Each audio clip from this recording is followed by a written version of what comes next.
lo largo del programa. Exactamente, pero también les contábamos a ustedes, bueno, todo lo que tiene que ver con el Poder Judicial, todo lo que tiene que ver con la reforma.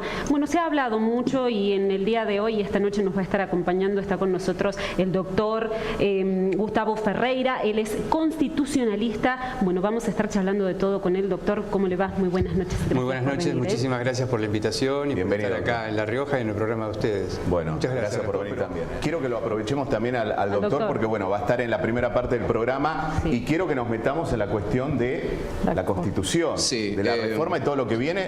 Doctor, ¿qué debemos decir en principio de esto? ¿Qué hay que contarle a la sociedad en cuanto a esto y desde su experiencia como constitucionalista?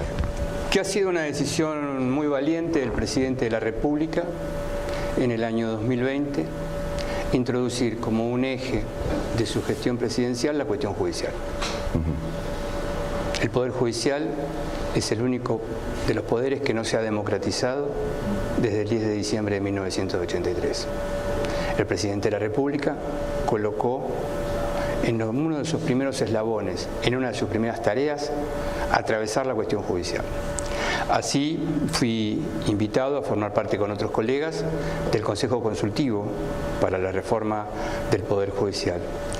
Y a fines de diciembre del año 2020 le entregué un dictamen individual al presidente de la República respecto de cuáles son mi base de comprensión y mi perspectiva respecto de qué debería hacerse con la anatomía y funcionamiento de nuestro más alto Tribunal de Justicia, la Corte Suprema de Justicia, que no se ha democratizado desde el año 10 de diciembre de 1983. ¿Qué tan importante y tan necesario era esto, doctor, en este tiempo en donde bueno, se plantea también políticamente esta decisión?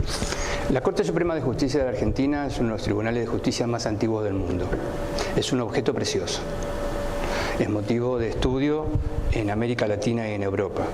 Somos estudiados porque es un tribunal que va a cumplir 170 años de base normativa y 160 años de labor institucional. Es muy difícil encontrar un órgano de estas características y hay que remontarse a países con fortísima tradición constitucional como los Estados Unidos de Norteamérica para encontrar un tribunal de estas características. Esto requiere, Maya, el máximo cuidado por parte de los constitucionalistas cuando vamos a sugerirle al presidente de la República cuáles son, a nuestro juicio, las reformas legales que deberían hacerse para mejorar la integración del tribunal y sus competencias, para que esto redunde en un bienestar de la ciudadanía. Doctor, discúlpeme, pero tengo que decirle que pasa lo mismo que señaló Juan Manuel con la heladera cuando le hablan de la economía. Stornelli sigue siendo fiscal, Bruglia y Bertuzzi siguen siendo jueces, todas las causas terminan en Comodoro Pi. Digo, a mí se me cayeron las lágrimas cuando escuché el discurso de Alberto Fernández, cuando habló de terminar con los sótanos de la democracia en la Asamblea Legislativa cuando asumió, pero también es cierto de que no se ha movido un ápice la impunidad del dispositivo neoliberal que montó Mauricio Macri. Mire, yo quiero decir lo siguiente, yo soy catedrático de Derecho Constitucional en la Facultad de Derecho de la Universidad de Buenos Aires, fui invitado por el presidente, tuve conversaciones con el presidente antes, durante y después de mi gestión absolutamente honoraria a favor de la República. Yo me limité a estudiar cuáles son los problemas que atraviesa la Corte Suprema y entregarle mi dictamen a Alberto Fernández para que él decidiera, en su caso, enviar las reformas al Congreso que yo le sugerí. Doctor, hoy la Corte Suprema está desbordada en cuanto a cantidad de causas, pero también en cuanto a cantidad de jurisdicción. Hay varios proyectos en realidad de conformación de Corte Suprema de Justicia que se está evaluando. Usted mencionaba el año en el que se creó la Corte Suprema de Justicia en el año 1853. Por aquel momento la Corte Suprema de Justicia había nacido con 9 integrantes, un número que después fue variando, en algún momento hubo 7 integrantes, hoy tiene 5 integrantes. La consulta, ¿usted tiene tal vez mayor simpatía por alguno de los proyectos que ya se presentaron? Antes de entregarle mi dictamen al presidente, le dije que a mi juicio, dado que nadie hablaba de la ampliación de la Corte Suprema en el año 2020, a mi juicio era una buena idea volver a la Constitución histórica de 1853 que discernía 9 magistrados, 9 integrantes. 9 integrantes para una población de menos de 1 millón de argentinos en ese momento. Una vez que mi dictamen comenzó a circular, sobre todo por los ambientes académicos y también en los ambientes políticos, he percibido que 9 no me parece un número ajustado, y le voy a explicar por qué. Dentro de mi dictamen, una de las bases es precisamente la presencia de la mujer. En la Argentina solamente 2 mujeres de los 113 jueces que ha tenido la Corte Suprema han integrado el más alto tribunal designado por un gobierno constitucional. Entonces, con la cantidad de vacantes que se irían a producir en un imaginario de 9 jueces de la Corte, me pareció que iba a ser muy ajustada la presencia de la mujer. Voy a decirle más concretamente. Si iban a entrar en su momento 4 mujeres, sentía que iban a quedar igualmente en minoría. Por eso pensé en hacer un nuevo dimensionamiento, un nuevo pensamiento, que fue lo que le presenté a los senadores en mayo de este año, diciéndole que me parecía que 15 era un número interesante para permitir de esta manera el ingreso de la mujer y una adecuada representación federal. Ese es un número mágico, el 15. Cualquier número que usted mire en todos los países de América Latina, que son los lugares donde nos podemos mirar, cada país tiene su propia idiosincrasia y tiene su misma cantidad una diferente cantidad de miembros de la Corte Suprema. No le puedo decir que sea 19, 21, 23, que sea mejor. El motivo que usted señala es verdad. ¿Por qué dije 9? Porque nadie hablaba, y como nadie hablaba del tema y tenía la responsabilidad académica, de decirle al presidente, ampliemos la Corte, te sugiero que ampliemos la Corte. Me pareció que 9 en ese momento, cuando nadie hablaba de la ampliación de la Corte Suprema. Sí, claro. Ahora, doctor, es un tema controvertido, digo, genera también voces opositoras, mensajes en contra de este tipo, de modificación, que sin duda, es necesaria. ¿Qué le decimos a la gente, no? ¿Por qué es necesario realizar esta reforma? Los beneficios que va a tener, modificando esto en la justicia. Pero Maya, si no se amplía el número de miembros de la Corte, la presencia de la mujer en la jurisdicción constitucional va a ser una ilusión. Saquemos la cuenta. Desde 1863, el 15 de octubre de 1863, se dicta el primer fallo en la Corte Suprema. Desde entonces han ingresado 113 magistrados, 2 mujeres. Entonces, ¿cómo hacemos nosotros en esta Argentina, en el presente de la Argentina? Porque esto tenemos que presentarlo como yo sé que es difícil lo que voy a decir, pero es una política de Estado de largo aliento. O sea, no es que vamos a decidir mágicamente, mañana va a haber mayoría absoluta de mujeres en la Corte Suprema. Como han hecho los colombianos. Los colombianos, con todas sus rarezas, hoy tienen una mayoría absoluta de mujeres en su Corte Constitucional. Entonces nosotros tendrían que discutir en el Congreso, porque es en el Congreso donde tienen que discutirlo, las diputadas, los diputados, los senadores. ¿Cuál es en esta política? ¿Nosotros queremos realmente que las mujeres estén en la Corte Suprema? Esto tienen que preguntarse. Yo estoy absolutamente a favor del ingreso a la Corte de las mujeres. Por eso se lo planteé de esta manera al presidente. Doctor, ahora, creo que en esta conformación, Hugo, disculpame un minutito, porque quiero resaltar también siempre la mirada desde lo político.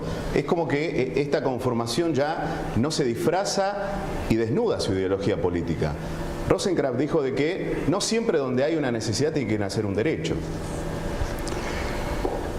Esa fue una afirmación que hizo un ministro de la Corte en un país hermano. Fue una declaración insólita, porque en los países hermanos, cuando vienen a la Argentina, los ministros, porque también los países hermanos tienen importantísimos juristas, no hacen este tipo de declaraciones. Esto fue una declaración de neto corte político que se estaba movilizando, o sea, en el imaginario. O sea, yo no estoy, diciendo en contra que los jueces de la Corte todos tienen ideologías políticas. Ahora, esa ideología política puesta de manifiesto, además, como usted señala, con una situación tan sensible, con una frase de Eva Perón, realmente iba a repercutir de la manera como repercutió. Y le respondo, porque estamos hablando de un colega mío en la Facultad de Derecho. Donde hay una necesidad, debe nacer un derecho. Doctor, una pregunta. ¿Qué opina de la concepción de una Corte federal y que tenga 25 representantes, un representante de cada uno de los estados? Mire, esa es una propuesta que está en el Senado, sí, que se encuentra a estudio. Es el proyecto del Frente de Todos ese. Sí, quiero aclararles, como le he dicho, que no es mi dictamen. Sí. Antes que se presente esta propuesta en la Cámara de Senadores, vuelvo a repetir, durante 6 meses preparé el dictamen que le entregué al presidente de la República. En mi dictamen lo que yo aconsejo es la paridad de género para la Corte Suprema y una adecuada representación federal. La adecuada representación federal es teniendo en mira la totalidad de las 24 distritos que componen la Argentina. Con 15 no alcanzaría. ¿Cómo? Con 15 no alcanzaría. En ningún país del mundo alcanza. No hay ningún país del mundo que tenga una representación de ese modelo. Fíjese, por ejemplo, no lo voy a mirar, pero Estados Unidos tiene 9. Y nunca han pensado, nunca se les ha ocurrido tener la misma cantidad de jueces que la cantidad de estados que tiene Estados Unidos.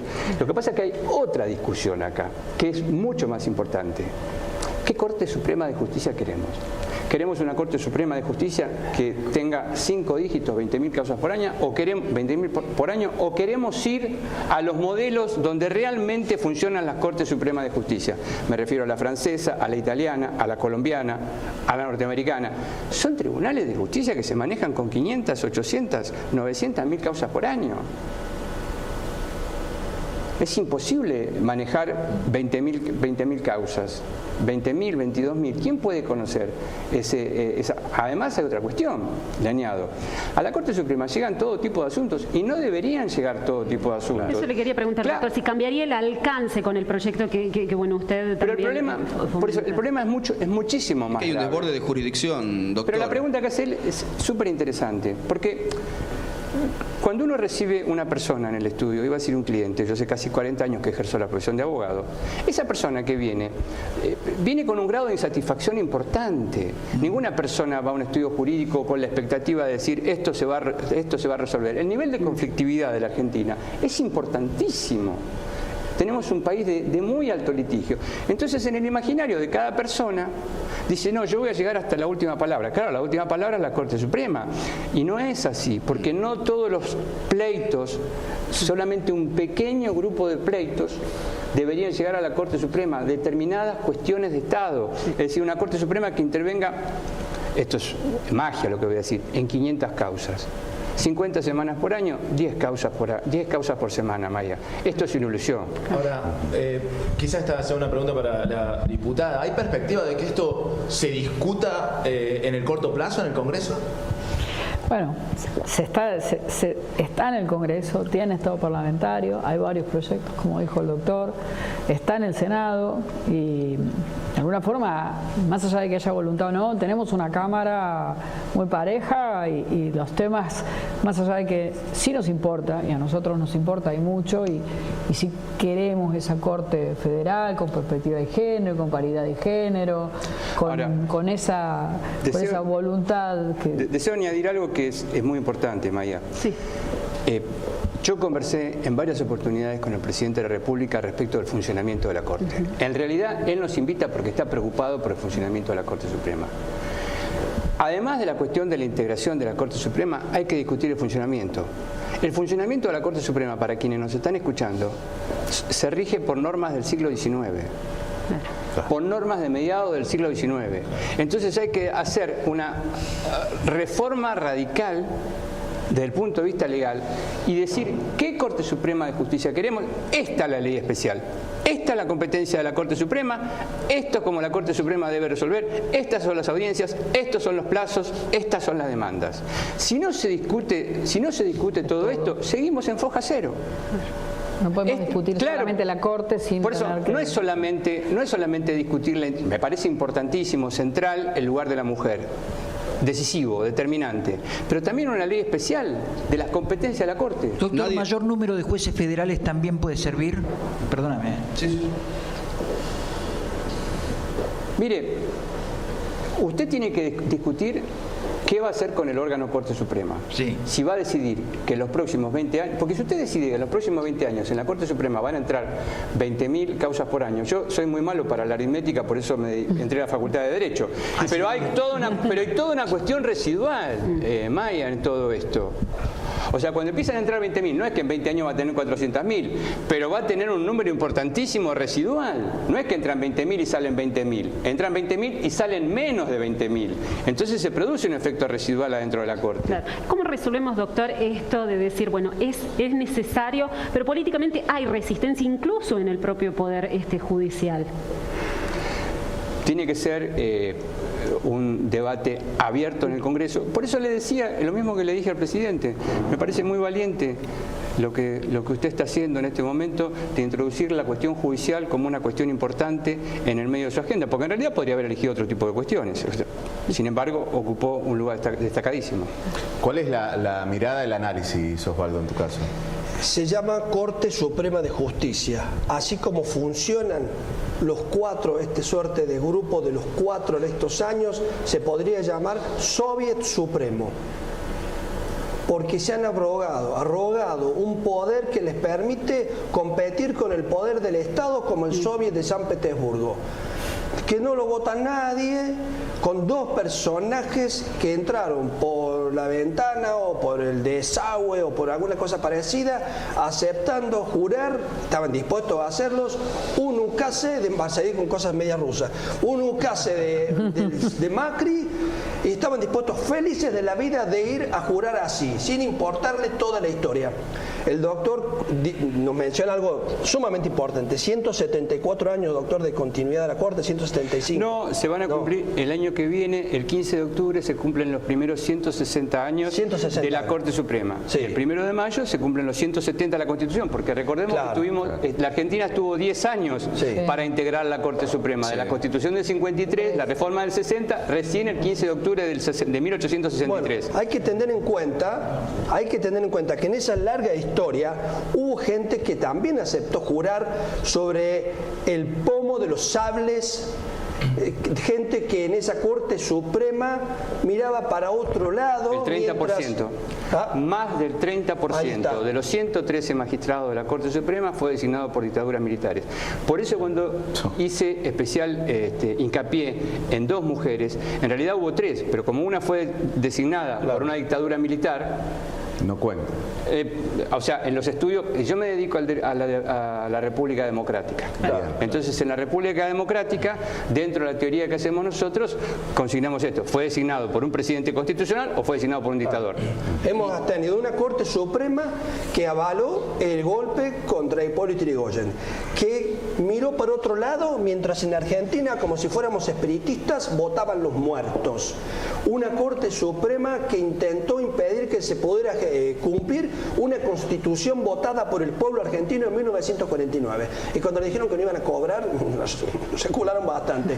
Una Corte Suprema que no le importó que de un sablazo y previo a asesinar a 29 personas en los basurales de León Suárez, fuera derogada una constitución. 20 tipos pusieron la firma en el decreto de un dictador. Hemos tenido Cortes Supremas que avalaron la proscripción de la mayoría del pueblo argentino por 18 años.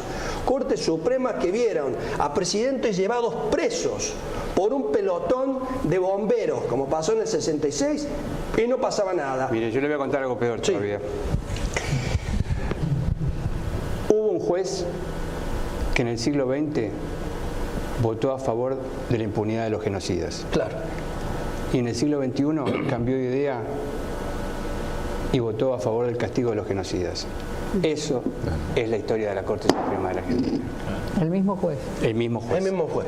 El mismo juez. Es una suprema historia de injusticias, de incumplimiento de los deberes, de mirar para otro lado. Las tenían a unas pocas cuadras a las madres con los pañuelos girando en torno a la pirámide de Mayo pidiendo por sus hijos.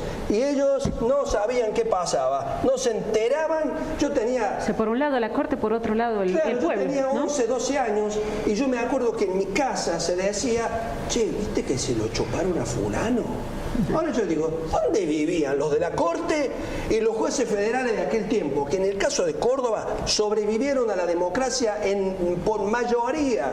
Y hasta no hace muchos años había camaristas, vos Manuel lo sabe, había camaristas en Córdoba que seguían siendo camaristas de la justicia provincial de la dictadura.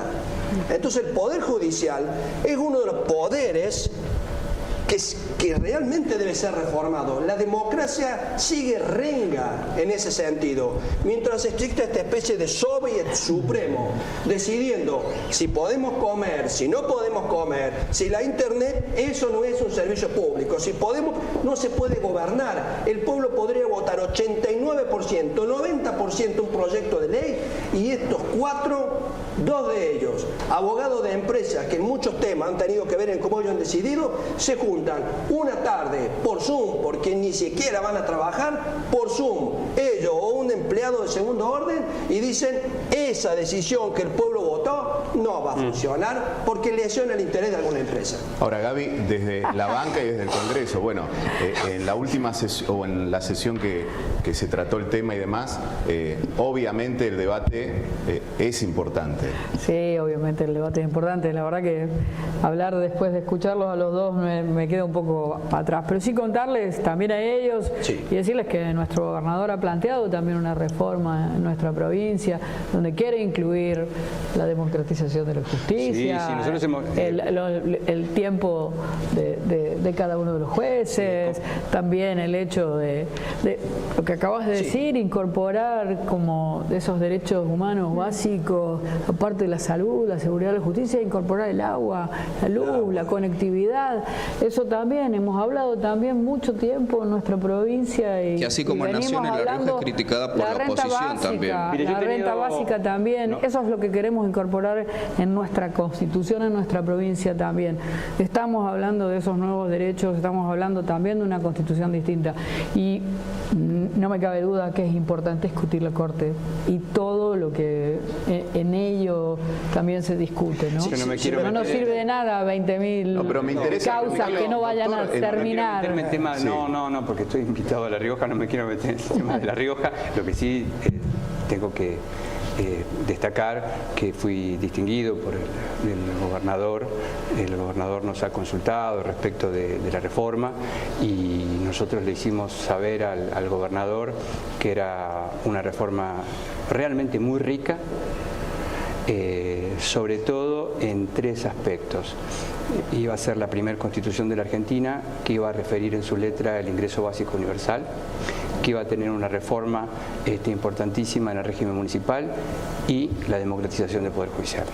Ahora, la pregunta digo también, porque escuchándolo atentamente, y a mí me encanta todo lo que hace a la historia del país también, ¿no? Pero digo, ¿y cuánto en esa historia va el poder político en acompañar en hechos puntuales? En el caso particular, el gobernador Quintela no tenía necesidad realmente de consultarnos porque hay valiosísimos juristas acá en La Rioja. En todo caso, lo que se hizo fue una interconsulta porque el proyecto que se presentó es excelente y muy fundado. Y le digo porque yo me dedico a mirar las constituciones de cada una de las provincias, no es que conozco solamente la Constitución Federal. Son 25 constituciones las que uno tiene, las 24 de la Argentina más la Constitución Federal, son 25. Y realmente, el proyecto de reforma constitucional que se discutió el año pasado, fue el anteaño. El anteaño, ¿no? Porque, claro, en plena pandemia. Doctor, hasta donde yo conozco, sacando la Constitución de la Ciudad de Buenos Aires, la saco, era el proyecto de reforma más ambicioso. Que con más energía iba para la evolución del derecho constitucional provincial.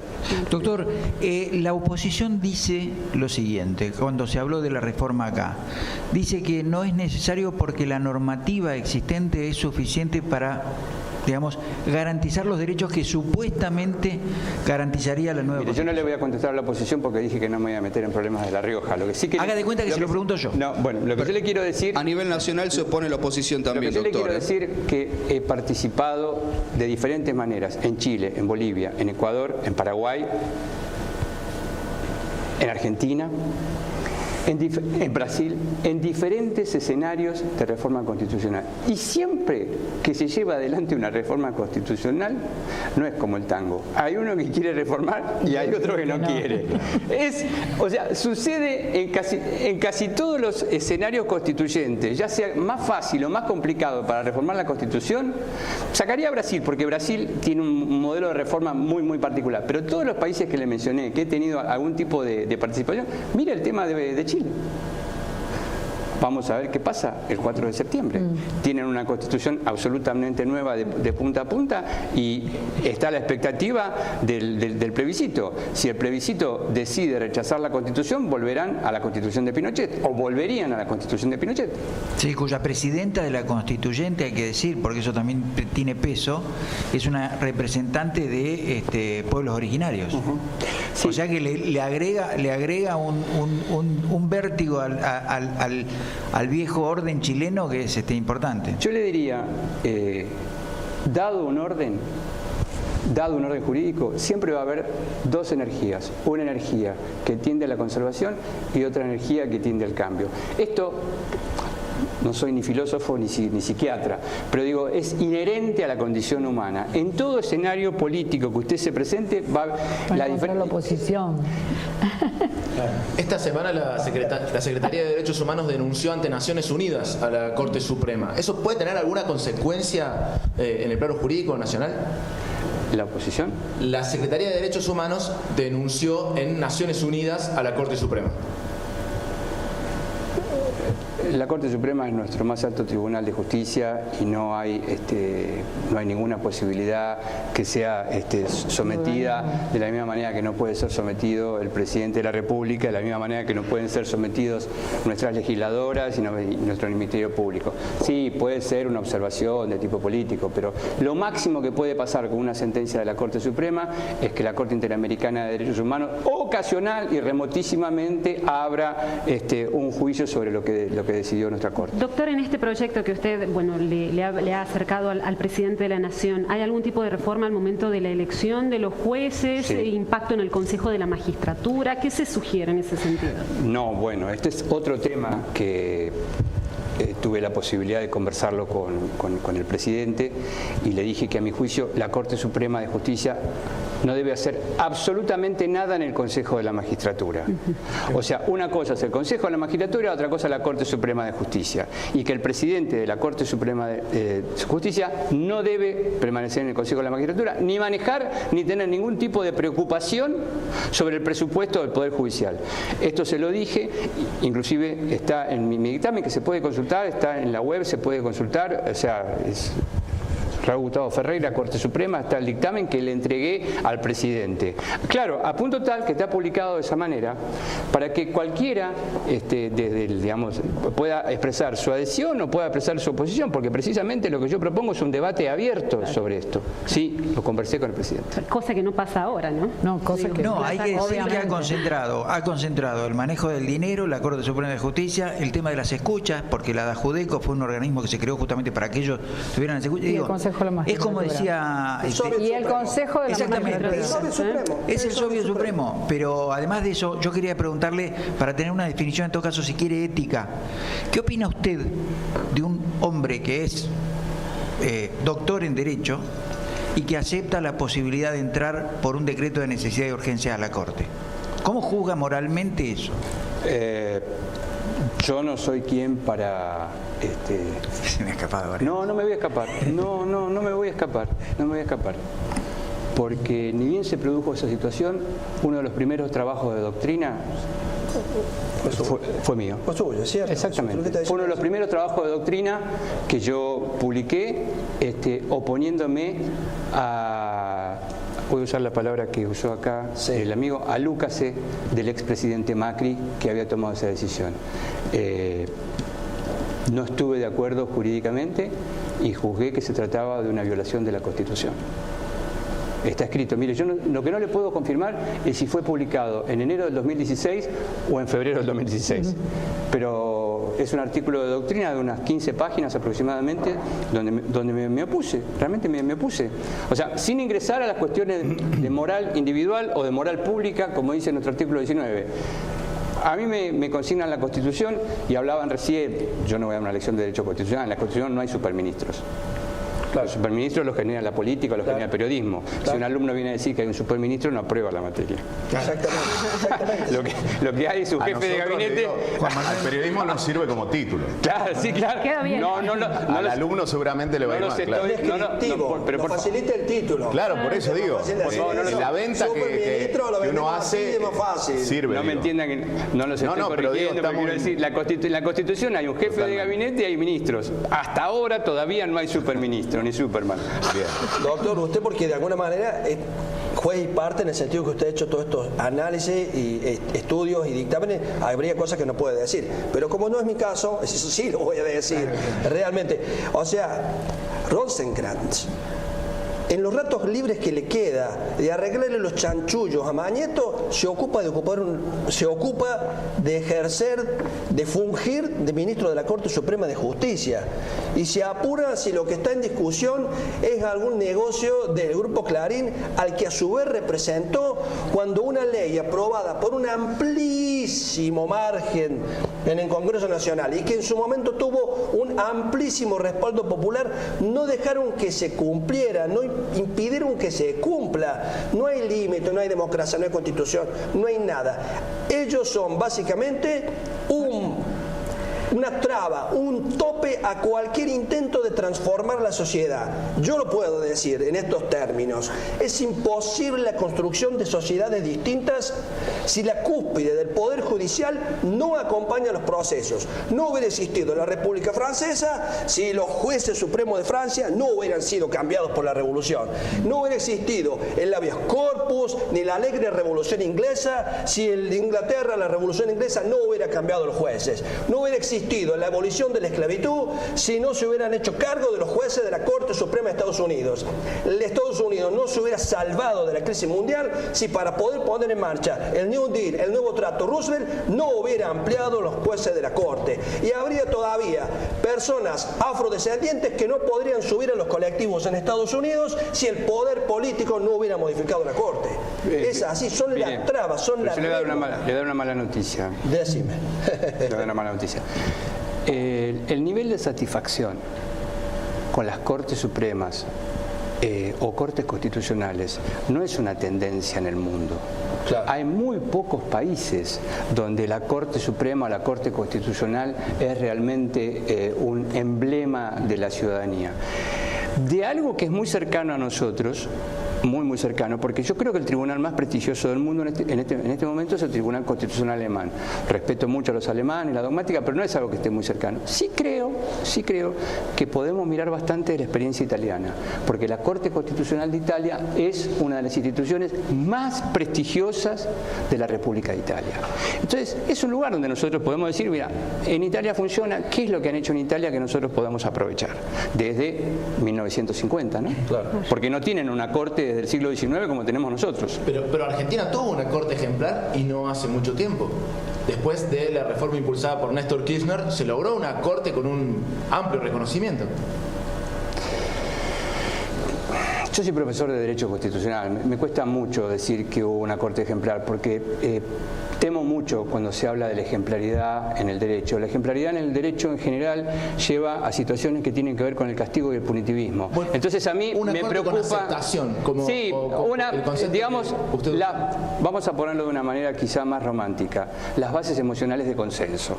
Existían bases emocionales de consenso. ¿Lo tenés registrado en la definición? Vamos a ponerlo. Existían bases emocionales de consenso para que esa Corte Suprema permitiese que un juez que en el siglo XX había votado por la impunidad del terrorismo de Estado, en el siglo XXI votase por el castigo. Porque esa ejemplaridad estaba ese juez en esa integración. O sea, no es que vino de una nave de Marte que fue secuestrado y que después volvió. No. Era la misma persona que siguió ininterrumpidamente. Tuvo otro... Exactamente, que fue designado el 10 de diciembre, que fue designado por el presidente Alfonsín, que votó de una manera durante el siglo XX y durante el siglo XXI. Bueno, pero ese juez casi hubiera votado en el siglo XIX también. No, sí, claro, si hubiera un tiempo más. Por esta capacidad. El problema, a ver, yo lo que reconozco a este tipo de magistrados, una ductilidad que yo no tengo realmente, porque yo cuando realmente le entrego al presidente mi dictamen. ¿Dijiste ductilidad o inmoralidad? No, dije ductilidad, dije a propósito. Yo cuando le entrego al presidente mi dictamen, le digo, mire, presidente, para mí son 9 jueces. Luego le tengo que decir, lo he repensado, me parece que son 15. O sea, pero ya para mí pasar de 9 a 15 era toda una reflexión inmensa. Claro. Yo jamás estaría a favor de la impunidad del terrorismo de Estado. Pero una persona que está a favor de la impunidad luego cambia. Estaba en esta corte que hemos, creo, coincidido todos, llamarla a decir que había fundamentos emocionales. Doctor, de consenso. le tenemos que agradecer, le tenemos que decir gracias, porque bueno, se tiene que retirar el doctor, sabemos que está con una agenda ahí también de su visita aquí dentro de la provincia.